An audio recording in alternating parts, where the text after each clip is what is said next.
India में अगर हम हॉरर फिल्म्स की बात करें तो मोस्टली हमें ऐसी फिल्म्स देखने को मिली हैं जो आपके अंदर क्यूरियोसिटी तो बिल्ड करती हैं, but basically they don't and up making you experience the real feeling of horror.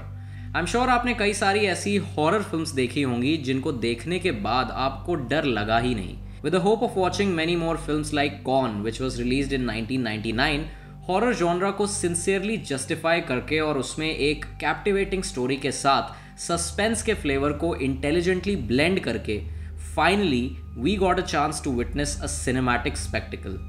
एक ऐसी फिल्म जिसने इंडिया में नहीं बल्कि पूरी दुनिया में हॉरर जॉनरा को रीडिफाइन किया।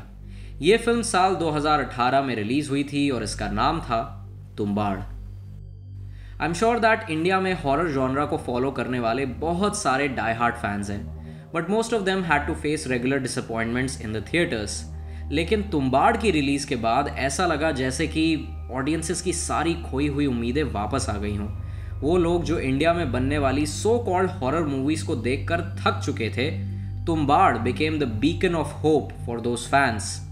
तुम्बाड़ के आने के बाद काफ़ी लोगों को लगा कि हमारे फिल्म मेकर्स के पास अभी भी बहुत सारा पोटेंशियल है ऐसी फिल्म्स बनाने का जो सिनेमा की हिस्ट्री में एक मिसाल बनकर जिंदा रहें।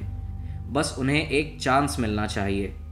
तुम्बाड़ की रिलीज़ के बाद इंडिया में ऐसे और कंटेंट बनाने की कोशिश होने लगी और सबसे पहले OTT प्लेटफॉर्म्स इस रेस में शामिल हुए, जिसके कारण 2020 में हमें देखने को मिली एक Indian horror thriller mini web series called Betaal. Betaal is the second directorial venture of Patrick Graham after Ghoul, which was another horror thriller mini-series on Netflix.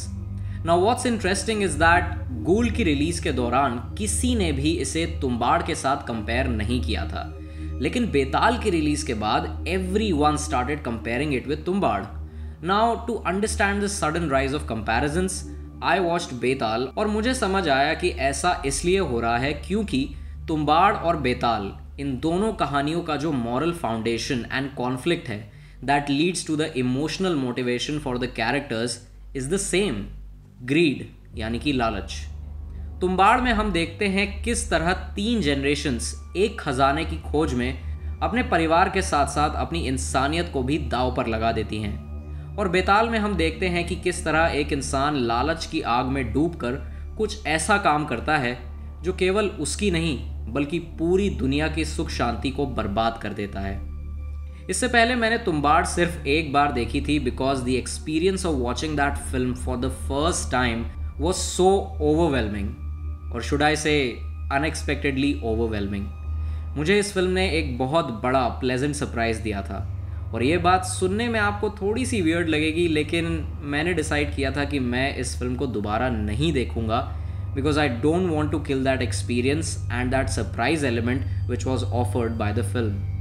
But after watching Betal and watching Tumbad for the second time, I understood the reason why this film still remains the undisputed winner. Before I talk about that reason, मैं एक चीज़ highlight करना चाहूँगा कि तुम्बाड़ की तरह बेताल में भी 3 technical aspects पर काफ़ी ज़्यादा ध्यान दिया गया है: cinematography, background music and prosthetics. Visual story telling के मामले में मुझे बेताल बहुत अच्छा लगा। हर सीक्वेंस में साफ पता लग रहा था कि इस शो के मेकर्स ने काफ़ी मेहनत करी है towards designing and achieving that look and feel, and I was very impressed. Specially in मामलों में मेरा फेवरेट सीन 3rd एपिसोड में आता है जब अजय मुधालवन कमांडर त्यागी से कहते हैं कि मुझे कर्नल लैंडो के साथ एक डील करनी है, और क्योंकि कर्नल की आत्मा कमांडर त्यागी के अंदर समा चुकी है इसलिए वो 2 कदम पीछे जाती है and Colonel Lando steps out of the shadows to reveal his presence. This was actually a very intelligent decision in terms of cinematography. Now finally, let's address that reason, which is all about the core aspect of storytelling, that is, the treatment of the plot. In the beginning of Betal, हमें एक supernatural entity की presence के बारे में बताया जाता है, and then we are introduced with the characters who will drive the story ahead and confront that supernatural entity.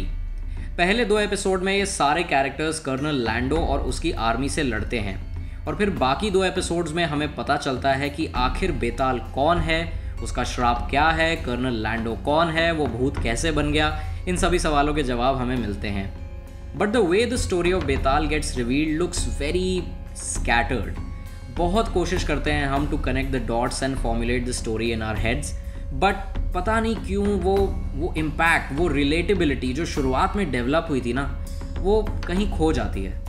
I think ऐसा इसलिए है क्योंकि कुछ सीन्स में थोड़े से लूप होल्स आ जाते हैं, जिसके कारण वो सीन्स या फिर उस सीन में होने वाले इवेंट्स इलॉजिकल प्रूव हो जाते हैं।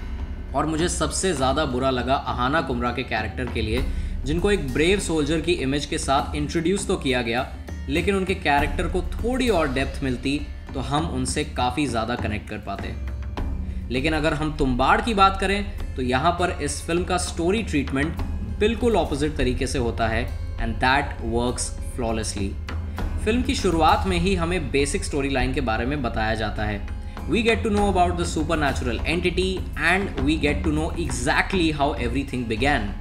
क्योंकि ये कहानी 3 जनरेशन्स के बारे में है, इसलिए हमें बिल्कुल शुरुआत से तुम्बाड़ की दुनिया में इंट्रोड्यूस किया जाता है। First the story and then the confrontation. लेकिन बेताल में पहले confrontation and then the story. अब तुम्बाड़ में जब हमें पहले से ही बेसिक स्टोरी लाइन के बारे में पता है, तब हम आगे होने वाले इवेंट्स और डेवलपमेंट्स को ज़्यादा बेहतर तरीके से समझ पाते हैं। इस फिल्म की कहानी के साथ जो क्यूरियोसिटी और ऑडियंस के साथ जो रिलेशनशिप बिल्ड होती है, that is the reason why we remain hooked and attached to the story and the characters till the end. और इसलिए कुछ सीन्स में हमें सच में डर लगता है, या फिर हम सच में क्यूरियस हो जाते हैं ये जानने के लिए कि आगे क्या होगा। And that is exactly what the master of suspense, Alfred Hitchcock, said about this genre. Horror is all about the anticipation of what is going to happen next. यानी कि जो होने वाला है उसके बारे में सोचकर आपको डरना चाहिए। इस पर्टिकुलर एस्पेक्ट को तुम्बाड़ काफ़ी अच्छे से एम्ब्रेस करके एक ऐसी स्टोरी प्रेजेंट करती है जो आपको सच में डराएगी, लेकिन आप अपनी आंखें खुली रखेंगे ये देखने के लिए कि आगे क्या होने वाला है। And lastly, I think that the amount of effort and planning that has been dedicated to curate the visuals of this story is also a reason why Tumbbad leaves such a long-lasting impact. ऐसा नहीं है कि बेताल को कोई याद नहीं रखेगा, और ये मैंने पहले भी कहा कि बेताल has done a phenomenal job when it comes to the technical aspects.